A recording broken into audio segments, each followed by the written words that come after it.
Yo, it's TheGIBBYNATR. In this video I'm going to be teaching you 20 tips that are really going to help you improve as a Call of Duty Black Ops 4 player, and you can actually transfer these skills over into real life and improve things that you're doing, like if you're at school, revision tips, all of that kind of stuff. Like, you can transfer this into the real world and they are just like really good tips. But before we get into the video, I just want to make sure like you all get that I'm a credible person to be getting tips from. So I've been playing Call of Duty for about 5 years, and in that time I've had thousands of nukes, countless 100 plus gameplays, and just really high standard quality gameplays, and I play at like a level at which people want to get to. I wouldn't consider myself as a pro, but I'm a good player and I can admit that. But yeah, so getting into these tips, the first thing you want to do for Black Ops 4 is you want to be using Gung Ho on every single class. Now, people overlook this perk because it has been a bit of a crappy perk in the past, but this year it is so goddamn crutch. You need to be running this perk on every class. So what it actually does is reduces your sprint out time. So what that means is that you can start shooting your gun after breaking your sprint much faster than usual. I'll put some gameplay in the background so you can see what I'm talking about, but it means you're going to be able to shoot before other people, meaning you can hit them first. And if you're hitting them first, if you continue to have good accuracy and hit multiple shots in a row, you're most likely going to kill them. So Gung Ho is definitely a crutch perk that you want to be using on every single class setup, like, because it is so effective on assault rifles, SMGs, everything, and it's going to help you be a much more aggressive player when you're rushing. And it means that if you do get caught off guard when you're sprinting, it means that you can actually shoot really fast, and you're more likely, you're not guaranteed to survive, but you're definitely more likely to survive, and that is what we want to happen. We want to reduce those deaths, get those kills up so you can get that really high KD ratio. So that's the first tip. Let's move on to the second one. Right, so the next tip is to use the stick and move button layout or jump bumper jumper, and what these actually allow you to do is to jump shot whilst actually still being able to aim down your sights and maintain good accuracy, because it means that your right thumb still remains on the aiming stick. So it means that you don't have to take your thumb off the aiming stick to press X to jump or to press A if you're on Xbox, meaning that you can still have good accuracy whilst jumping. And what that actually does is completely throws your enemy's aim off.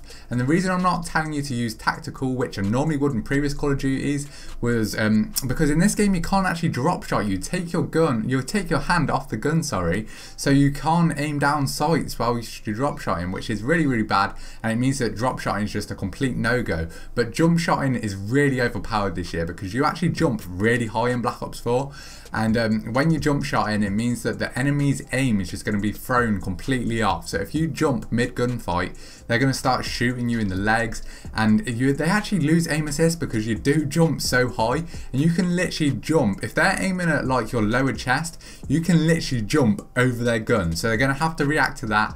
And when you jump, it is like a really fast movement, so it just throws off the aim assist and they're really unlikely to hit you. And another bonus of jump shotting is it means that you can easily get headshots. If you keep your aim in exactly the same place and jump, you're going to be aiming at their head. And if you've got like a low recoil gun, that is such a simple thing to do. And if you combine that with high caliber 2, those attachments are just going to mean that you absolutely melt people and literally win every single gunfight. So that was the second tip. The third tip is kind of the reverse of the second tip, and it's to minimize how much you crouch and slide. Now, when you crouch, it actually puts your head at the height that most people are aiming at. So most people aim for the biggest target, which is the chest. So if people are aiming at your chest and you crouch, it means you're going to be giving them 3 headshots. Now, it seems obvious, but it was such a thing that was just like programmed into me and just like muscle memory to drop shot every kill from the previous Call of Duties that I didn't realise that I was actually crouching like mid gunfight in most gunfights. So that was meaning that people were getting like headshots off on me. I was literally giving them 3 headshots. And headshots have a headshot multiplier, so they actually deal more damage than body shots. So they're going to kill you in less bullets. So definitely don't crouch in mid gunfight, because that's literally going to make the enemy kill you faster, and it's going to give you so many BS deaths. I've had so many streaks where I'm on like a 25 kill streak and I'll crouch mid gunfight and give them a free headshot. And especially in this game, because high caliber is so overpowered, because you've got the high caliber 1, which means that headshots deal more damage, then you've got high caliber 2, which means chest shots do more damage. It literally means if you crouch mid gunfight and they're aiming for your chest, you're done. You're literally going to get absolutely melted. So that's why I recommend you don't crouch. And sliding is exactly the same. When you slide, you're at the same height. So if you're in a gunfight and you slide at someone, they're literally just going to ping you in the head and you're going to die.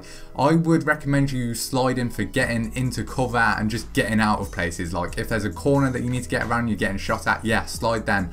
But don't slide towards people, because you're literally going to give them free headshots. The fourth tip is a really helpful one. Now this is something that I was like really guilty for, and I was doing this a lot. So the fourth tip is not to chase enemies. Like if you're somewhere just like chilling and then you see 2 people walk past you, do not chase them down. Have a little look around and be patient. Like what you want to do is look to the direction of which they've came from. So if someone comes from this direction and they run past you, look over there. Check that there's not more people there. I was doing this a lot. I would see 2 people run past me and I'd be like, oh yeah, there's 2 kills. Let me just chase after them and get them. And then you just get shot in the back because there's more of them. So just double check. Make sure there's no one else. So just check there. And then if there's no one there, yeah, then go after them and chase them. But don't just rush out, because I'm telling you now, it is likely that there's going to be more people. The spawns in Black Ops 4 are kind of dodgy. So if you see 2 people together, it's most likely that there's going to be even more around the corner where those two people came from. The 5th tip is that unless you've checked an area, always assume that there's someone there. Because in this game, there's Ghost and there's really crappy teammates. So Ghost is a perk which keeps you off the minimap. If people are running, it means they're not going to show up on your UAV.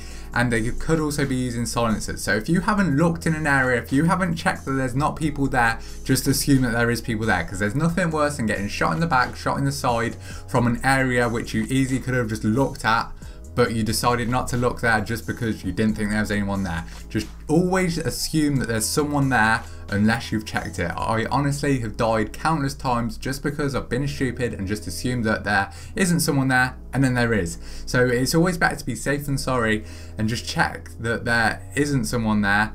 Because if there's someone there, you can kill them. If there isn't someone there, then you've just like wasted 3 seconds checking that there's not someone there. It's not like a massive loss on your part. But yeah, as well, like you don't want to be trusting teammates. Like if you see on your mini map that there's 3 teammates to your left, don't assume that there's not an enemy there, because those 3 teammates could be blind, and teammates, my teammates especially, are always blind. So just have a little check, see that see if there's any enemies there. And I'm being honest, this is a good tip. This will help you out so much and just get rid of so many of those annoying deaths which you really don't want to have. This 6th tip is probably the most important tip that I can give you in anything, and it is just play smart.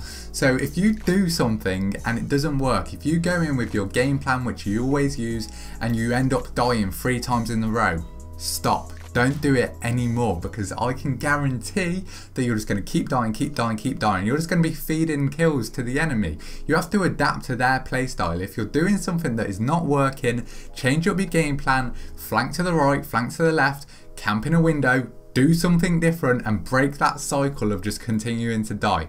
And this is what I'm talking about in like as you can transfer these tips over into real life, because I use this tip in like everyday life all the time. Like if I, for example, when I was revising for my A levels, if I revise a certain way and then I did a test and I got a crappy grade, I'd be like, oh, I'm not going to continue doing that because it didn't work, I got a rubbish grade. Switch up how I revise, the style of revising, and then I got a good grade. Like you've just got to do it, and you can apply that to so many situations in life. So if there's one thing to learn, it's definitely that one. And I forgot to say at the start of the video, this is a long video. This is 20 tips. So if you want to get some paper and write these down, because it's going to be very hard to remember all of these things, I would definitely recommend you write this stuff down. Or if you want to put it in like the notes of your phone, definitely go ahead and do that, because as I say, these tips are so goddamn good. to just improve life in general, as well as how good you are at Call of Duty. The 7th tip is to stay positive and have realistic expectations. Now, you've got to accept right now that you are going to have bad games. Even the best players in the world, they have bad games, and they just accept them. And when they do happen, they learn from them. They figure out what they're doing wrong so they can improve in the future.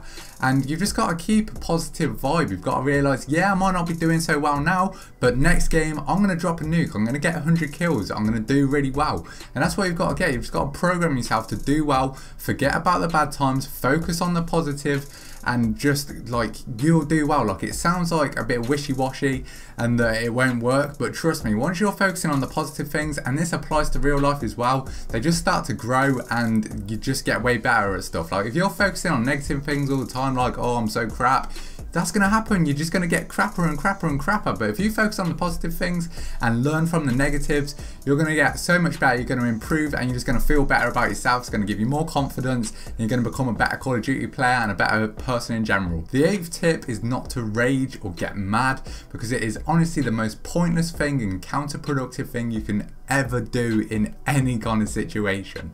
So I used to be someone that would get very, very mad, and I'd kind of just blame it on things, and just like raging for rage's sakes, like just raging because, oh, the connection's bad, oh, that person's from France so they're better than me, oh, just making up all these excuses, oh, the game's crap, and just stuff like this. And it's just pushing the blame away from yourself, and it means that you can't improve. So blame yourself for these problems so you can improve on them.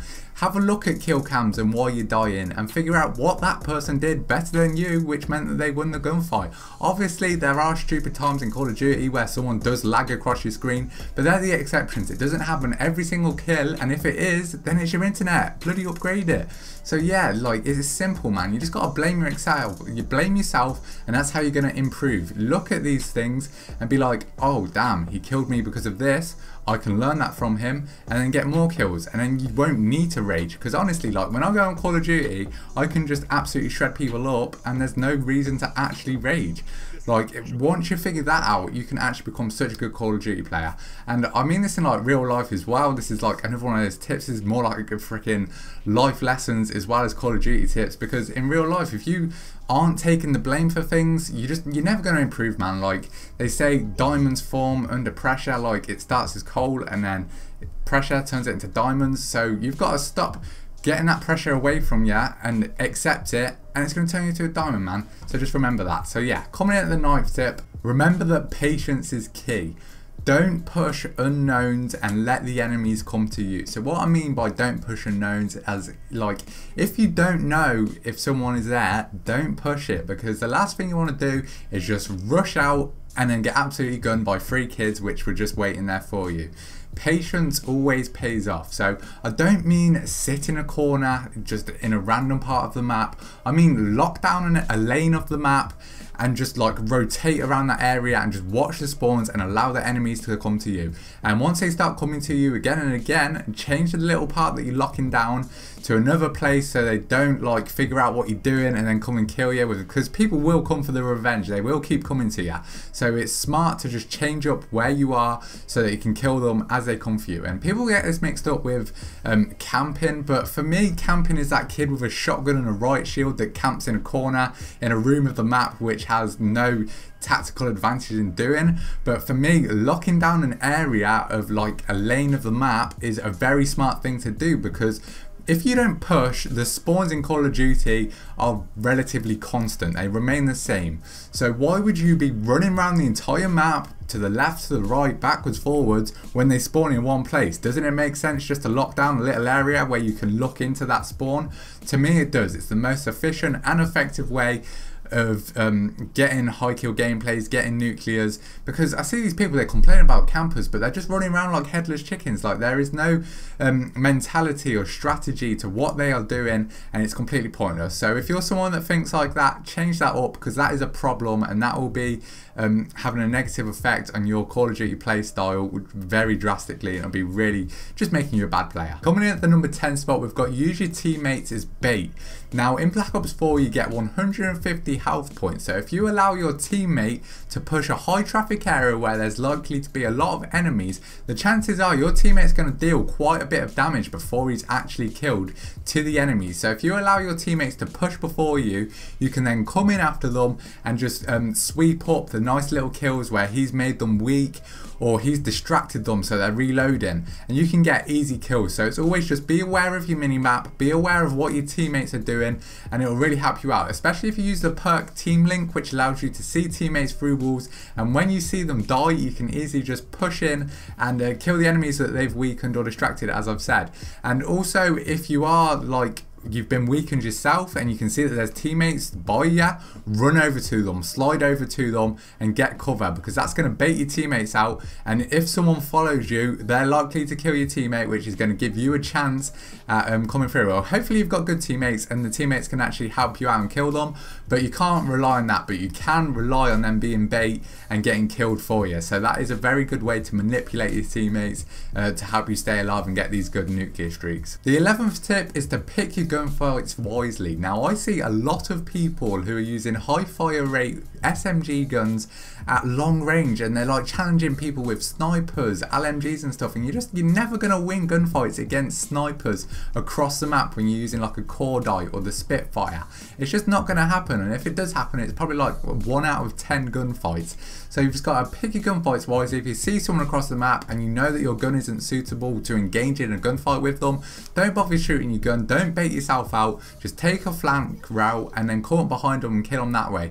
That's going to be vital to any player that's wanting to improve and to be able to drop nuclears, because if you're on like a 20 kill streak and you start shooting someone across the map, you're going to completely bait yourself out, and the chance of you actually winning the gunfight are very, very slim. So the 12th tip's a bit different to everything else that I've been saying, but what I would actually recommend you do is when you are planning on playing Call of Duty, if you can get like a schedule together, I'd recommend you play for like short doses. So what I would do is play for like an hour every single day. I know a lot of people, what they do is they just play for like 12 hours at the weekend, 10 hours at the weekend, and they stay up to like 3 o'clock in the morning, and I can tell you now from experience that is not the best way to improve. If you're playing for an hour every day, your concentration's the highest when you're playing for that hour, and you're just fresh in general, and you can really concentrate on the game and focus on improving and getting better. When you're playing at 3 o'clock in the morning, you're tired as hell, you have no idea what's happening, and you start to do bad because you're tired. You can't expect yourself to do bad on no sleep.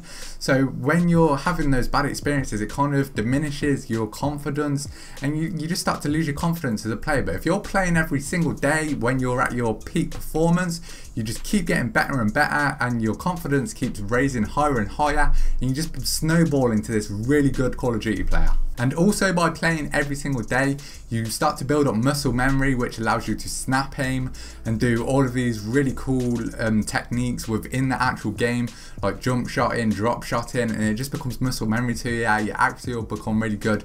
But yeah, I'll go into more detail about those kind of techniques in other videos and how you can improve muscle memory. I'll do like a video dedicated to that, so be sure to be on the lookout for that. The 13th tip is to use a high sensitivity. Now I say use a high sensitivity, what I actually mean is use the highest that you're comfortable with. If you are most comfortable with a 7 sensitivity, don't use anything higher, but also don't use anything lower. You want to be using the highest sensitivity that you possibly can whilst maintaining good accuracy, because if you're using a high sensitivity, especially in this game where there's so like the health is so high, 150 health points, it means that when you're shooting, if you come to a gunfight against 2 kids and they're standing side by side, if you kill the first kid, you want the time between you going from that first kid and locking onto the second target to be as short as possible. So by using a high sensitivity, you're reducing that time, making it much more likely that you're going to win those 2 gunfights, just because the second kid isn't going to be able to hit you that much if you're really fast at snapping over to him with your high sensitivity. So that is something that you want to keep in your mind, and just always be focusing on bumping up your sensitivity when you want to become a better player. Like if you're noticing that you're losing gunfights to 2 kids, 3 kids all the time, just think about bumping your sensitivity up, and don't bump it from like 2 all the way up to 10, because you're going to be absolutely crap. Do it as a gradual process, maybe like bump it up by 2 points every week maybe. So if you're on a 3 and then in a week's time bump it up to about a 5, but do it gradually. So every couple days bump it up by 1 point. That is the smartest way to go about it, so you get used to those individual sensitivities. The 14th tip is to play in like a 2 to 3 man party with decent players. Now what this is going to allow you to do is just manipulate the game so you can make it as easy as possible to get your nuclear medals. So what it's going to allow you to do is, like, if you're playing domination and you're like 10 off a nuclear but the game's about to end, you can tell your teammates, yo teammates, stop capping the flags, allow the enemies to cap a flag, and that's going to buy you that extra time so that you don't have to make stupid rushed mistakes just to get your nuclear. You can be more relaxed and it's just going to be way more helpful to allow you to get those nuclears. And another one is, like, if you've got people that you can communicate with, you can tell them not to push into the spawn, so you can hold those spawns and like just make it a way more predictable, enjoyable game, and just make it way easier to get nukes. And I don't recommend playing with like a full 5-man team, 6-man team if you're playing the chaos mode, but like when you're playing in a 6-man, honestly, from my past experience, everyone just leaves a game. As soon as one of your teammates drops streaks, which is every single game if you've got mates that are good like me, they're just going to leave, and it's going to get really boring. You're probably going to get like barely any kills because everyone's going to be trying to get the most kills they possibly can, so it's just going to be really tough to get high kills, and you're probably going to end up getting really close to your nuclears but not actually getting them. So that's why I recommend playing in like a 2 to 3 man party. And it also means that you're going to get good specialists, because if you're playing in like a 6-man party, you're not going to be able to get the specialists that you like, because there's only like 3 specialists in the game that are actually good, and if you've got a full team then they're always going to get robbed by someone. People are selfish, they want to use the best thing for themselves. So if you're playing like a 2 to 3 man party, you can use all of the specialists which complement each other the most, and you can just get your play style together and just work as one complete unit and just do really good in the game. The 15th tip is to use the most overpowered, the best weapons in the game. Now a lot of people they hate on people that use the best guns in the game. They think it's scummy, they think it's cheap, but honestly, if you're someone that's wanting to improve as a player, don't be using really crappy guns like shotguns and just the worst assault rifles. It doesn't make sense. If you want to do the best, use the best guns. You're going to be able to do the best consistently using these really good weapons. So for example, using the Rampart, that's my favourite gun. I use that non-stop because you can start to specialise with that gun. You can figure out where it's good, where it's bad, and you can just become the best player with that weapon. And that's what I mean, like, you've got to figure out what type of player you are as well. You've got to figure out whether you're an SMG player that wants to be running around a lot, or an AR player that kind of wants to sit back and then rush when he notices spots in like gaps in the enemy's defense, so you can just run through and get loads of kills. Like, that is how you've got to be thinking. You can't be switching from using a sniper to an SMG to a shotgun to an assault rifle. You know, it's inconsistent and you're not going to be able to improve with it. Like, consistency is key, and it's really going to help you improve. The 16th tip is to use specialists that are actually going to help you to stay alive. So for example, you've got Nomad, Recon and Crash. They all have really good abilities. For example, Crash gives you extra health and bullets, so that's really helpful if you're on a nuclear streak, and you also get points from giving your teammates health. You've got Recon, which allows you to see through walls so you can see enemies, which is also really helpful, and you've got Nomad, which has his dog and a trip mine, which can obviously really help you on a nuclear streak. I'm not telling you to use the weapons like the Annihilator and the War Machine, because I find with them is they make you overly confident. You think, oh my god, I've got this really overpowered gun, that means I can just rush in and go face to face with all 5 enemies and kill them all instantly because I've got this overpowered gun. It just makes you overly confident, and it reduces how smart you are, so you push stupid situations which normally end up with you dying. And they also reduce your patience because they have a time limit on them. So I know with me, if I get an Annihilator, I'm like, oh crap, I've only got 30 seconds to use this, let's rush and get as many kills as possible with it, which is obviously a stupid thing to do because you're most likely to die then and you're just not thinking straight. So just use the things that are going to help you to stay alive and get those nuclears. So the 17th tip is to use perks that are going to keep you alive.